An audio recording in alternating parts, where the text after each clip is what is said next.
是在地新闻继续来到高雄市，这个放屋大楼内底的君鸿酒店，3个月前收大关门，444个房租欠的员工，这个工资甲租欠费拢还未领到。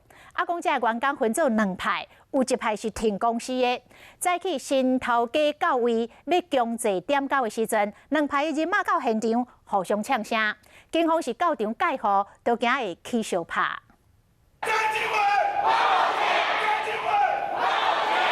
有布条啊大声喊，君鸿酒店被租客的员工要讨家己辛苦钱。另外一边也有一名员工，嘛为家己权利发声。双方现场互相干扰，其中一方被指称是头家开钱请来。加求布条啊，拢真愤怒。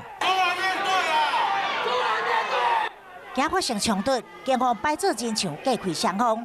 高雄放屋大楼内面的君鸿酒店，在今年7月初5无预警的停业，租方是欠7000多万，444位被租欠员工的工资甲租欠费，但是这个员工耍来乱，信任甲抗议租方的分做2派。所以今天来了很多人。 被指控欠钱无形的正当做张欠辉，接受采访时也阁被呛声。下早新的地标组要进行强制点交，张欠辉请来家己的人马，要抢回店内一寡动产。我们只不过是把我们自己的动产的财产顾好就好。就担心点交的时阵会有冲突，哈区的警局派出大批警力到现场维安戒护，高雄君鸿酒店的事件也未停。就等这新业主进驻，事件是不是就会当停止？